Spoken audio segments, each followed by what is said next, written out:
Tá pegando fogo Brasília, para variar um pouco, Odair. Estive lá essa semana para algumas agendas, mas devo dizer que talvez de todas as minhas idas ao longo desses últimos anos, foi a ida que fiquei mais surpreso como a relação entre o legislativo e o executivo de fato azedou, principalmente após a derrubada de veto dos deputados federais em relação ao aumento do IOF, né? Então o governo não gostou nem um pouco dessa atitude dos deputados federais. Inclusive um grande número de deputados federais da base votaram pela derrubada.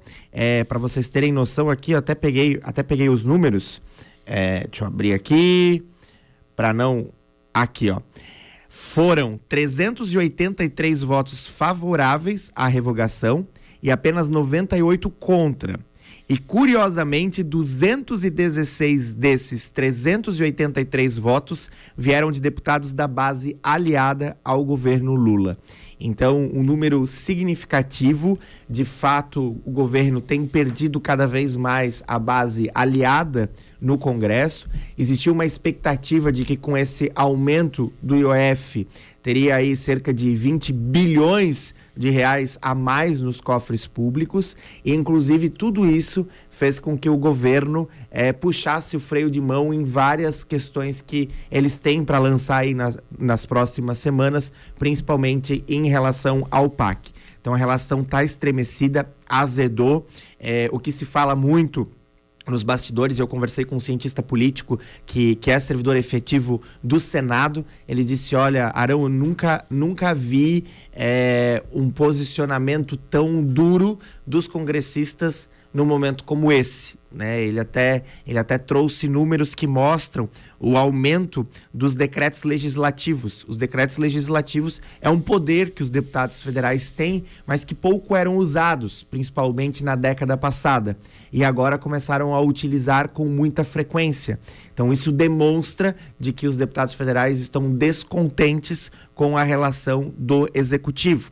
E com isso, o executivo cada vez mais se apegando ao STF, pois né?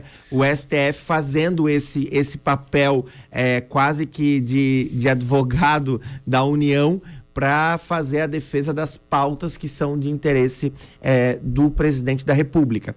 Então, uma relação complicada. Tá muito interessante porque Brasília está esvaziada essa semana.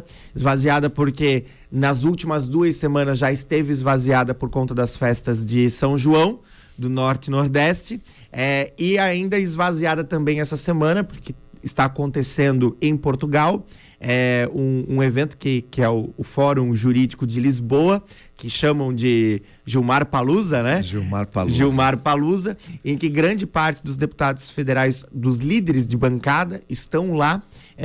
Mas uma curiosidade, né? Eles estão em Lisboa, em Portugal, deputados federais do Brasil, promovido pelo Gilmar Mendes, um evento lá, para discutir a legislação brasileira. Não dá para entender muito bem né, por que estão lá. E pagos, talvez essa seja só uma tentativa de justificar o dinheiro público que está bancando essas viagens. Até inclusive ainda não divulgaram a lista dos servidores do Congresso que estão nesse evento lá em Lisboa. Há rumores de que pelo menos 15 deputados federais estão lá. Isso é o que a imprensa disse. Lá nos corredores do Congresso falam em 60 deputados federais, então ninguém sabe ao certo qual é o número. 15 deputados federais estariam no avião da FAB que foi para lá, mas os outros teriam ido de voo comercial. Se de fato 15 foram para lá, o gasto mínimo R$300 mil para eles estarem participando deste evento. Mas já se sabe que mais deputados foram de voo comercial. Então, esse número com certeza é bastante alto. E dinheiro público e dinheiro pago pelos nossos impostos. Tá sobrando, né? Tá sobrando dinheiro pelo jeito. Enfim, uma situação bastante complicada. Brasília azedou mesmo. Vamos ver como que esse relacionamento entre executivo e legislativo irá se comportar nos próximos meses, principalmente, mas a gente sabe, né? Com o governo tendo uma rejeição cada vez maior, os congressistas vão se afastando para não sair na foto ao lado, principalmente o centro. A gente viu uma movimentação na última semana muito grande por parte da direita, Tarcísio agora meio que se posicionando como pré-candidato a presidente, Bolsonaro falando muito sobre Congresso. Então a gente vai ter um cenário político nacional nas próximas semanas bastante agitado. Efervescente, né? Está chegando a hora das eleições, por mais que seja o ano que vem só, mas a gente está em pré-campanha já eleitoral lá em Brasília e, assim, pelos comentários que você ouviu, porque, inclusive, a gente noticiou aqui hoje que um grupo aí de 100 e poucos deputados do centro, inclusive, entraram no Supremo Tribunal Federal, fizeram um movimento parecido com o que o PSOL fez, de apoiar, né? Apoiar o governo. Os congressistas foram lá no Supremo para pedir que aquele fosse ratificado a posição dos deputados com relação ao IOF. Mas lá nos bastidores, será que o Supremo vai dar guarida e atender o pedido do governo? Dizem que sim. O comentário interno lá no Congresso é que o Supremo ficará do lado do Executivo nessa guerra. Agora, a gente não sabe como que a opinião pública vai valer neste momento, se vai valer alguma coisa. Para o Supremo não se preocupa muito com isso. Não tem voto, não precisa de voto. Exatamente. Então, há sim um comentário hoje nos bastidores lá do Congresso que diz que o Supremo deve ficar do lado do Executivo. O que a gente fica curioso é como é que os congressistas vão reagir mais a essa interferência, caso aconteça. É uma interferência direta, né? Do Supremo Tribunal Federal e principalmente com relação ao Senado, que é ali onde que pode haver alguma interferência no Supremo, é através do Senado. Os deputados só podem ficar bravos e ir lá nos seus microfones e fazer suas manifestações, mas muito pouco além disso, né? E assim, Odair, a partir de agora, nós chegando a vésperas das eleições, a tendência é parar tudo no Congresso, né? Então a gente não vai mais ter grandes debates, reformas necessárias não se falam mais lá no Congresso. Agora a gente vai ter que esperar passar a eleição do ano que vem.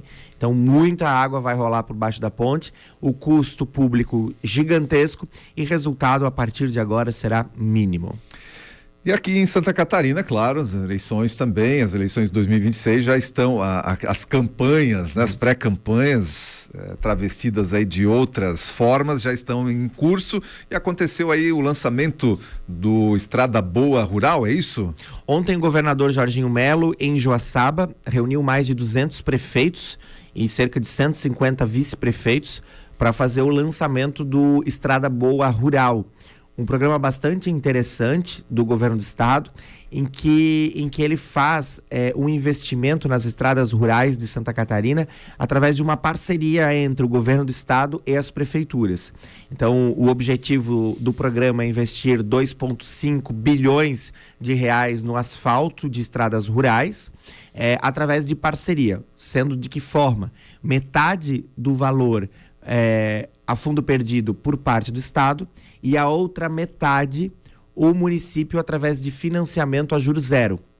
Então seria 2,5, seria 1,25 por parte do estado e 1,25 por parte das prefeituras, e o governo do estado bancaria os juros do financiamento.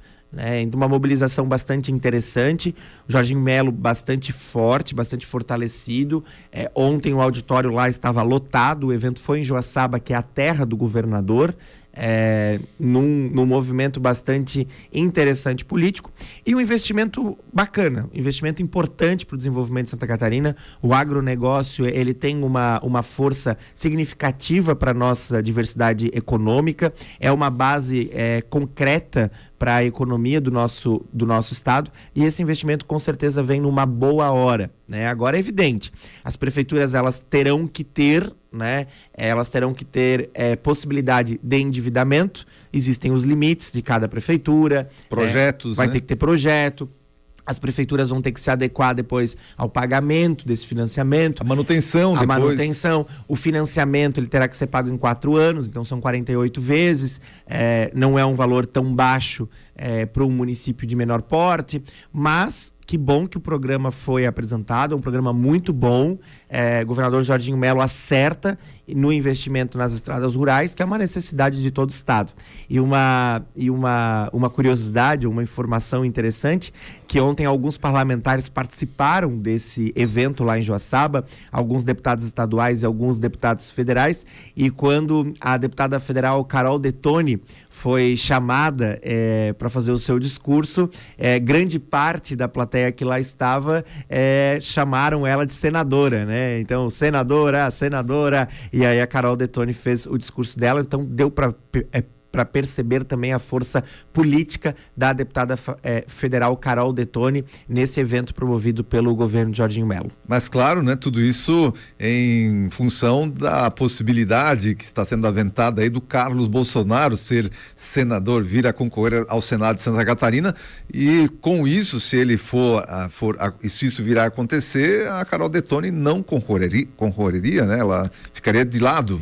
Existe uma conversa de bastidor que diz que, como são 2 vagas para o Senado, que o governador Jorginho Mello teria a possibilidade de indicar um candidato e Jair Bolsonaro indicaria o outro candidato. A candidata de Jorginho Mello seria Carol Detoni. E, de fato, os dois estão muito próximos. Já o indicado de Jair Bolsonaro, num primeiro momento, seria Carlos Bolsonaro. Momento cafezinho ontem, lá com os prefeitos e ouvindo as lideranças municipais, a turma não gostou nem um pouco dessa conversa. Inclusive, existe até uma narrativa de que talvez lá na frente Jair Bolsonaro convoque João Rodrigues, prefeito do PSD de Chapecó, que se diz pré-candidato a governador.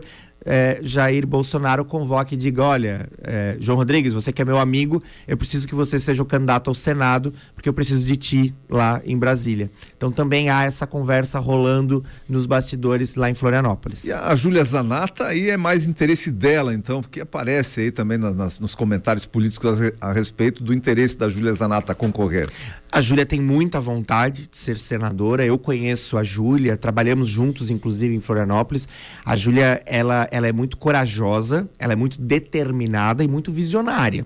Então, o que a Júlia está analisando é o seguinte: a gente sabe da força dela hoje nas redes sociais, no engajamento, ela se posiciona muito bem no Congresso, ela tem uma força hoje de lideranças municipais considerável, e a Júlia, ela tem se posicionado. Olha, se for para ser Carlos Bolsonaro, então que seja eu a candidata a senadora. E é uma situação muito importante, porque, Odair, não vamos discutir aqui a questão de trazer um candidato de outro estado, mas vamos falar aqui das lideranças de direita que nós temos em Santa Catarina, lideranças que são totalmente ligadas ao jeito bolsonarista, às pautas bolsonaristas.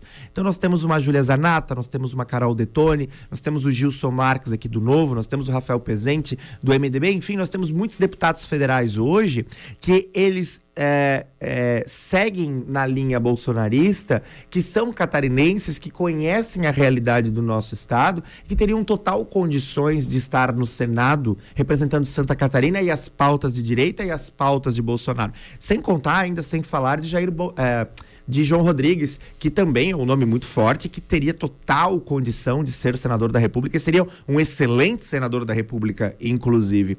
Então eu acho que o posicionamento da Júlia é muito também no sentido de dizer: poxa, Bolsonaro, nós somos bolsonaristas raízes e nós somos de Santa Catarina. Por que nós não podemos estar no Senado te representando e representando o nosso estado? Então, e a Júlia faz um movimento interessante, e eu acredito muito que a Júlia, talvez não nessa, mas futuramente, tem condições de ser senadora da República, sim.